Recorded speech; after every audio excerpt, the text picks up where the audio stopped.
Hello everyone, welcome to Techies on Wheel. Today we will discuss about Agile RPA. We'll discuss in detail about the ongoing topic in industry since now an year or more is that whether we should implement RPA in traditional waterfall method or we should implement using Agile. I've taken the reference here from the white paper released by Philipp, Calibration with uipath and scrum.org. So let's get started. We'll discuss in this video about SDLC waterfall method versus the Agile. SDLC is software development lifecycle. People also call it as RDLC, which is RPA or Robotic Development Lifecycle. We'll look on to how the waterfall delivery lifecycle is different than the Agile one. What are the challenges and benefits while implementing the Agile or waterfall versus Agile? We'll also look onto a few of the common jargons, terminologies used in Agile implementation. We'll discuss about the Scrum Roles. These are the roles which is referred to while we discuss about the Agile team. We will also discuss about Scrum Ceremonies. Ceremonies are nothing but the catch-ups, the meetings which happens, and the verbs which are, or the terms which are used in the Scrum environment. Those are the ceremonies. We'll look onto those. We'll also discuss about Agile RPA Orchestration, which means the entire flow of the RPA delivery in Agile SDLC. And then we'll look on to what all is required to make your Agile implementation successful. So let's get started. Let's first understand what is waterfall versus Agile. Waterfall method, like the name suggests, is that there is a flow which happens like a general waterfall. Something is flowing from top, it has to flow until down. There is no reverse going back. So in the traditional waterfall method, we have the requirement gathering phase followed by designing phase. Now, when we say it's a waterfall, it means that the entire requirement gathering needs to be done in the requirement gathering phase as there is no going back. So the requirement gathering phase has to be very much compact and thorough so that nothing gets missed here. That's the one of the benefit you can say, or drawback also depends on situation. Like if anything is missed, it has to go again through the initial phase. So that's where the requirement gathering phase has to be very much in detail. On top of those requirements, the designing is done, keeping in mind that everything required for this process to make successful has been already captured in requirement gathering phase. So designing is also something related to it with no requirement as such of redesigning. Then we have the implementation phase on the designing, whatever has been done, the solution designing, whatever has been done on top of it. The implementation is done, which is development and testing. And once we have the testing done, it has to go on to deployment. So the client engagement here comes only in testing phase, while also that too in UAT phase, and then it has to go on to deployment. Now, when we talk about Agile, Agile is not linear. Like the name suggests, Agile, which means that something which is quick deliverable and is flexible. So it, rather than going into the waterfall flow, like top to bottom, it goes into circle. We have the requirement gathering phase. Here, the detailed requirement gathering is not required, a thorough one, I can say. If you have the initial requirements, you have what you need for the initial something to get started with, that is good in Agile. On top of those, the designing is done keeping in mind that there can be possibility of changes. So designing is done. On top of that, design implementation is done, the same flow of testing and deployment. Now, while we do implementation and testing, the client's engagement is continuous here. Client get engaged while in implementation phase itself. There are regular demos being done with clients. We'll discuss that in detail in the coming slides. And then we have the initial deployment, and whatever new requirements comes up gets into backlog. So understand it something like a lot of requirements in backlog. One part is picked, developed, deployed. Another part is picked, and it goes in iteration until entire backlog is complete. That's the Agile. Now let's into how these are different and what make Agile better than the waterfall method. So waterfall, when we talk about, as we discussed, it's sequential in flow. It is plan driven. The entire flow implementation, how it's going to happen, has to be all planned in the initial phase itself. It is very predictive. Whatever we have done, the requirement is going to stay as is. That's what the prediction is. And that's on top of it where the implementation is done. It is very much process oriented. Whatever the process is, it is picked up, it is developed and deployed. That's it. And if any change comes up, it is a tedious process. Sometimes those implementing those changes might require entire design change. That's where waterfall, which is the traditional method, resists changes. Now, when we talk about waterfall method, one thing which nowadays we should keep in mind is that industry is changing rapidly. There might be chances of re-engineering required, or any point of time there might be some changes which might come in picture, which is good for the automation or for the process. That's where the waterfall method generally requires a lot of maintenance or rework. Versus when we talk about agile, it's an iterative process. Whatever new requirements comes up or changes comes up, it gets into a backlog, and those backlogs are picked and delivered. Now, when we say about backlog, it is not going to be infinite. There also has to be a certain expectation which has to be set, and calibration needs to be done with client onto the backlogs they can create or the time frame. That's where you may hear somewhere that agile is not following or is not fitting the way it was supposed to be, because your KPIs has to be set very thoroughly in agile process as well. You cannot keep on taking changes again and again. It's value driven rather than plan driven. Whatever makes value or whatever makes your process more better, that's where the changes might come in picture, and those can be implemented in your process. It is adaptive as per change while in delivery phase, and it is more of people oriented rather than process oriented. When I say people oriented, it means that if there is a need of something which can be added, which makes the manual effort even more lesser, that can be as a prerequisite or post RPA bot run. Any such changes can also be incorporated in agile method. That's where the people oriented comes in picture, and it always welcome changes rather than resisting the change. Somewhere waterfall method might fit better in RP, where the entire process is well known, it is well established, and there is no scope or no requirement of changes. That's where the traditional waterfall method might be better. Versus if there is a bigger picture you look around, there is a say RPA which is being driven across the vertical, I would say, and there is different teams involved. That's where the agile fits better. But then comes in picture the hybrid one, which is combination of bit of a waterfall and the agile. And it again, hybrid mode comes in picture where organization to organization, how they want to frame their the SDLC. So it can be a combination of both the methods, whichever required whenever as a best fit can be used and calibrated.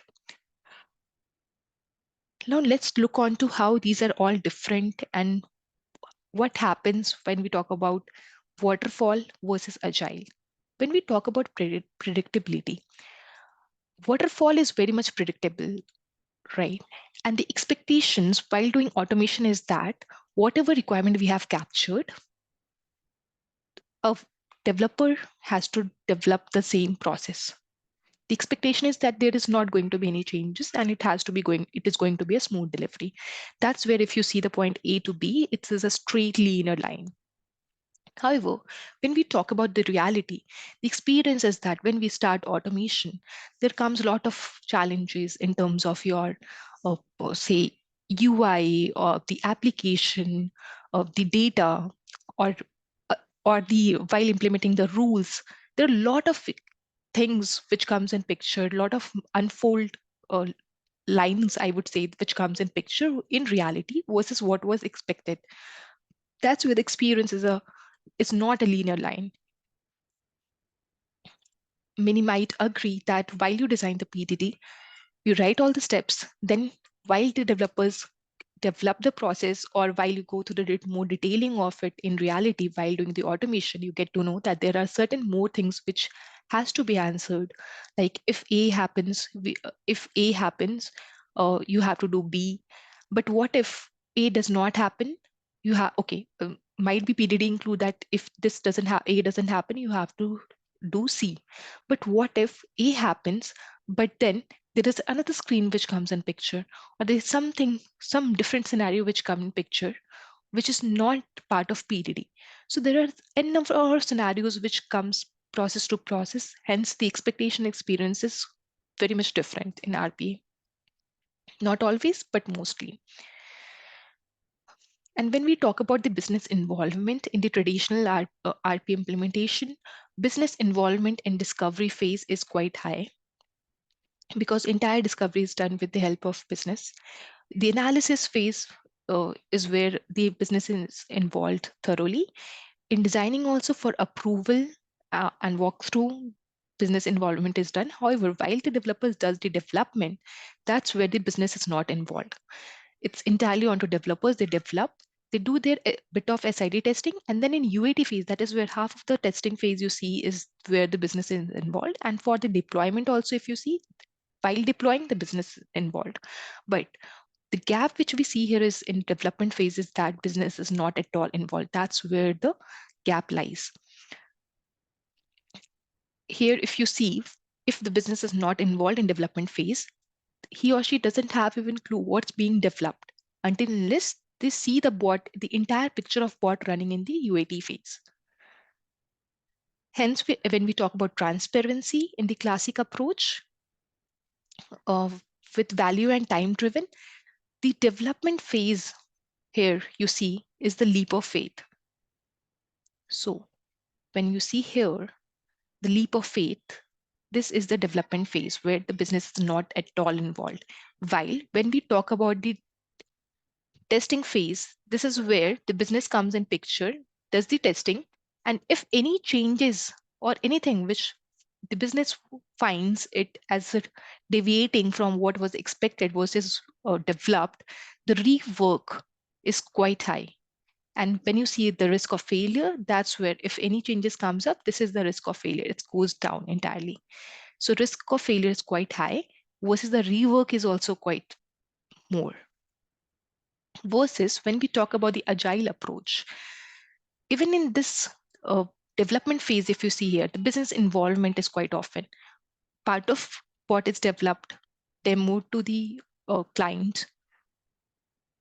Then the next part is developed, and hence the leap of faith is very much less, which means while you develop one module until the next module is delivered, that's the only period of gap where client is not there involved. So client knows in each and every phase what is being delivered to him. Hence the confidence also increase, and also for the developers, the rework is quite less. Why? Because whatever the changes be, developer is stated or informed the same in that particular demo itself. Hence, the rework is negligible, and whatever is delivered at end is what was actually expected. That's where the agile approach is much better compared to the classic approach. Now let's look on to the adaptability. When we talk about adaptability, like we mentioned, there are n number of sprints. When we call about sprints, we have seen earlier, there were a lot of demos which were done face to face. These are nothing but these sprints, the module delivered module to module. So when we talk about adaptability, there is first say sprint 1, which is developed. Process value might be much lesser because this is the first module which we have developed. Then we have the second sprint developed, and these can be a number of sprints in your actual environment.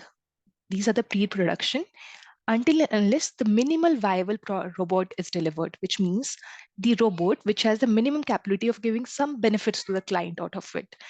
Assume it like the invoice processing. Invoices might be of different formats, say PDF or the Word or the handwritten documents or the scanned documents. So consider it as sprint 1 as the PDF invoice scanning, sprint 2 as the handwritten document scanning.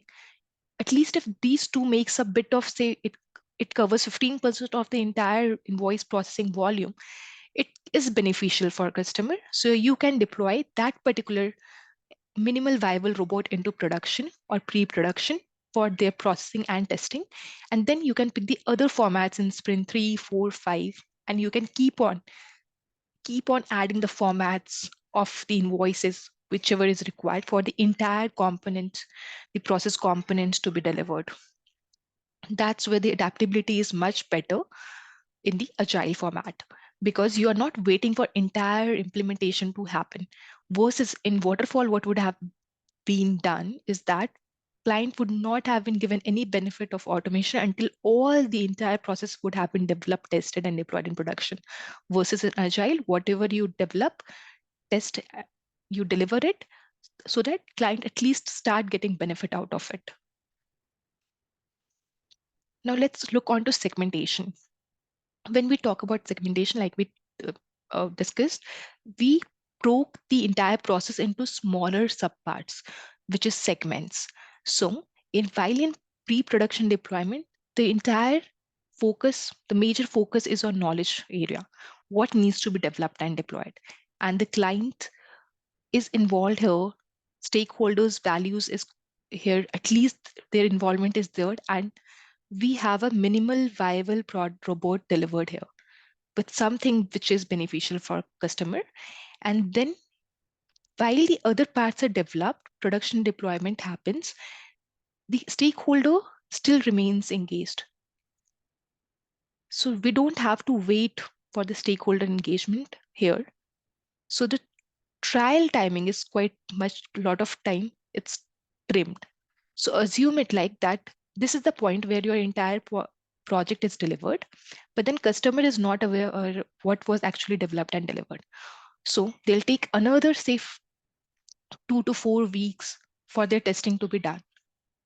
And as it is going, it is a huge process. The trial time is much, much higher.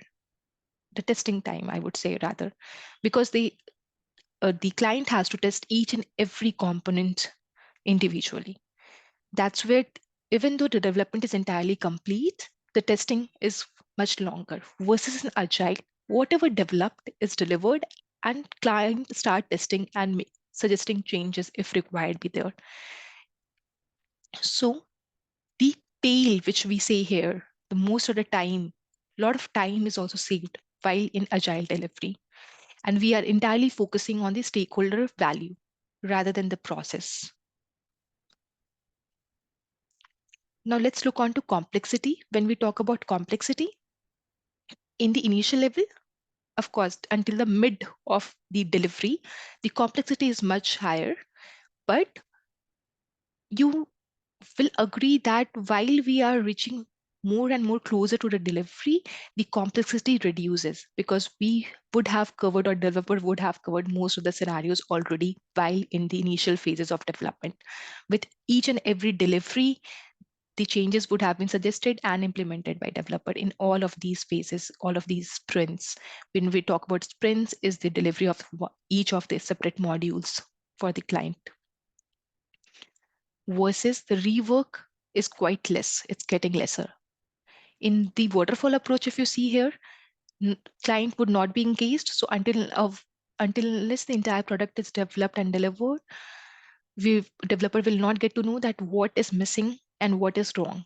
So while in UAT, if he or she suggested that this is not as per expected, the rework is quite higher, and the same is the effort. So the effort increases much more if a rework is required in the waterfall traditional approach versus the agile, where it's quite transparent and people know what is being delivered. So the confidence is also very well in place with client and between the teams. Now let's talk about the controllability. When we talk about controllability, you would agree that it's much more controllable in agile versus in the waterfall. So we have a proactive maintenance there. whatever changes comes up is suggested and developed in Agile. Hence, the expected savings is much higher versus the traditional RPA implementation, because there is no proactive maintenance unless some issues comes up. There is a reactive maintenance. And when we talk about reactive maintenance, when the issue is reported, that's where it is fixed. And the fixed time is much higher. That's where the expected savings drains a bit. If there is a proactive maintenance, issues will get fixed in the prior phase itself, and the savings will not decrease. Hence, there is a potential gap between expected savings and actual savings when we compare the unsustainable automation and sustainable automation. So when we talk about scalability, uh, scalability is much easier and better in Agile. And how it is done is that there is a change manager, RPA change manager, who manages any changes, which is the role of product owner. Product owner will also discuss about these terms in the next slide. But for now, product owner are the one who owns the product, who knows what needs to be developed and what's the value driven to it. Then we have developers. Developers are you can consider developer as a role, but then there are different people who are involved in in the role of developer, like the infra engineer, tester, developer, solution architect. These are all developers in terms of Agile terminologies. And then we have the Scrum Master, who manages the Scrum, who manages that the actual your Agile is implemented the way it is. So if you see here, we have 4 teams: team 1, 2, 3, and 4. Now, when we see, there is only one product owner who owns these 4 teams here, and each of these 2 teams has one RPA engineer involved to it. It depends organization to organization. About the infra engineer, it can be again single one who, if he or she can manage the entire team or the process. But then the process here you can see is the breakup is that there is one RPA infra engineer allocated to 2 teams. Then we have a tester for each team, one tester, one solution architect, and 4 developers for each team. And then there is a one team coach for each of the 2 teams, which will look onto if RPA is implemented the way it is in the Agile format or not. That's where the entire scalability happens.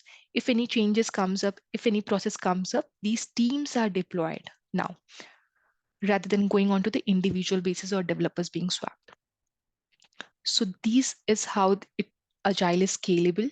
Different teams can be deployed to different process. Now let's understand about these terminologies which we discussed here, is that product owner, developer, scrum master, and other things. So while we talk about Agile, the very common thing which you will hear about is epic. Epic is nothing but the automated business process, the entire business process which needs to be automated. The broader picture is epic. Then we have user stories. When we talk about the bigger picture, while we were talking also about the modules which is being developed in sprint, so these epics are split into smaller parts and the manageable chunks, which we call in Agile as an user stories. Then we have the robotic components. Of these user stories can be further split into smaller parts. And again, it depends organization to organization, but these are generally called user story splitting. That a single user story is also split it into subparts for easy deliverables and managing it in a better way. So if you depict it, is that the bigger picture is idea or epic, the entire process, then this idea or epic is broken into smaller part, which is story, and each story is broken into subparts, which is task 1, 2, 3, which is your story splitting. And same is for the another story, so there can be a number of stories in epic as per the requirement, and there can be a number of subtasks of your stories which will be created as per, again, process to process, it depends. So one idea can have multiple stories, and one story can have multiple tasks. Story scope is limited to 1 sprint, which means that each sprint, which is generally 2 to 3 weeks of a time, specifically it can again depend project to project, process to process. It can be shorter or higher, but generally it's of 3 weeks. So each story has to be delivered in each sprint. And then all tasks should get closed. All these tasks should get closed to complete one story. So if your task 1 is complete and task 2 is complete, that's where we say the story 1 is complete. And when all your stories are complete, that's where we say that your epic is complete. Now let's look onto the RPA Scrum roles. We discussed about 3 roles earlier. One is product owner, the other one was development team, and then third was the Scrum Master. So when we talk about product owner, he or she is the person who actually has the ownership of the product. He or she knows what needs to be developed. He has a vision, what actually needs to be developed, deployed in production, and what's going to be the value driven to it. So if the person who is the product owner has the entire idea, that's where he or she engages with the development team to understand, to share the knowledge what needs to be developed, and to test at the end that whatever has been developed and delivered is what is the thing which is expected in reality. That's where the product owner roles comes in picture and is very critical. Then comes the development team. Development team is again the combination of multiple cross-functional skill sets. So it can be combination of testers, your developers, solution architects, or any other team which will be required to deliver the product, the process, the automation here. So those all people who are involved in the delivery are the development team here. And then we have the Scrum Master. Scrum Master is a person who ensures that the Scrum is implemented in the right way. Many people would think that why is Scrum Master role even needed? It is because people are very much habitual of the waterfall and following the waterfall method. But the Scrum Master ensures that the real benefit of Agile will only come off if we are implementing the Agile in the actual way. That's where the role of Scrum Master comes very much pivotal in the entire Agile framework. So these are the only 3 roles when we talk about the Scrum implementation in any of the organization. Again, organization to organization, there can be a bit of terms different. Within the team also, there can be responsibilities which can be a bit complex. But overall, if you see, there are only 3 roles: product owner, development team, and Scrum Masters. Now let's look upon Scrum ceremonies. There are different ceremonies, which means your engagement. The very first one is the daily Scrum meeting. These are the generally daily 15-minute short meeting which happens between each team member. And it is not a status update, rather kind of discussion meeting where we discuss that what was done yesterday by each of the member, what is planned for today, and are there any impediments in the process, any blockers which can be resolved.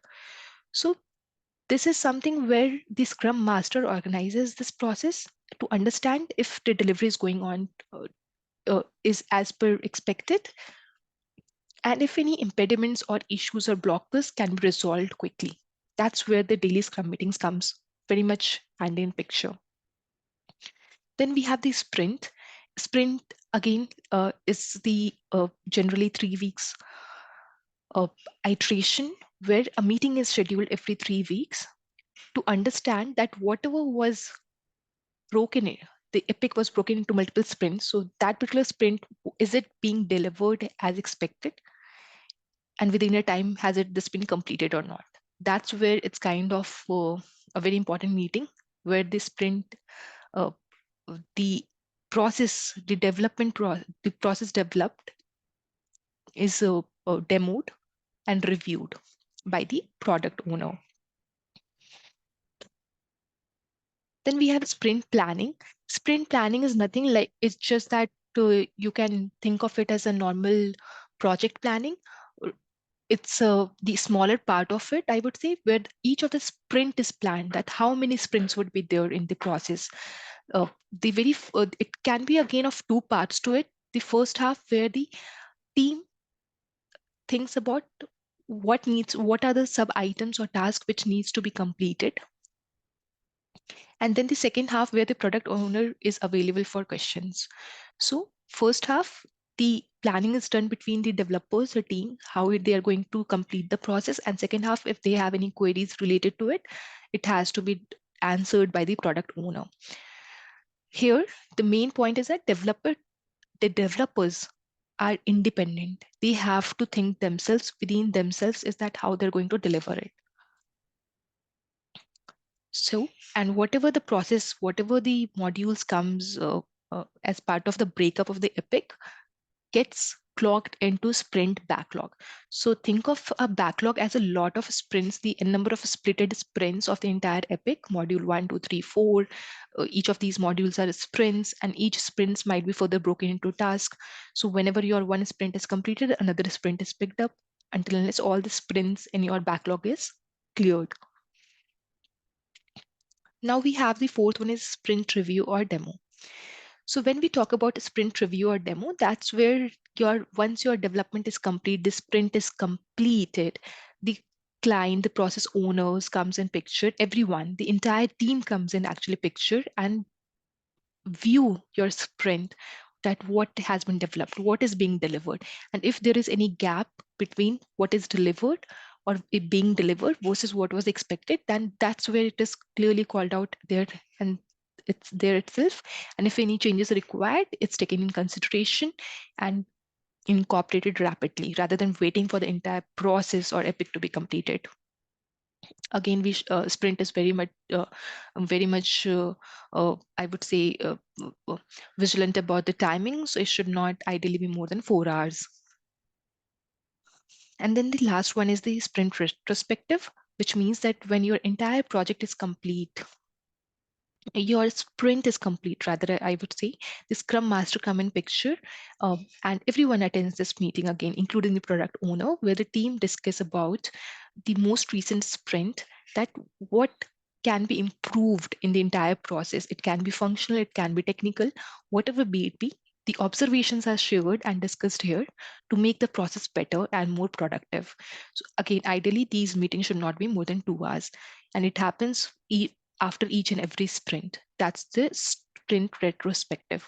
Understanding what was better, what could be better, and what could be the other focus area to increase the productiveness.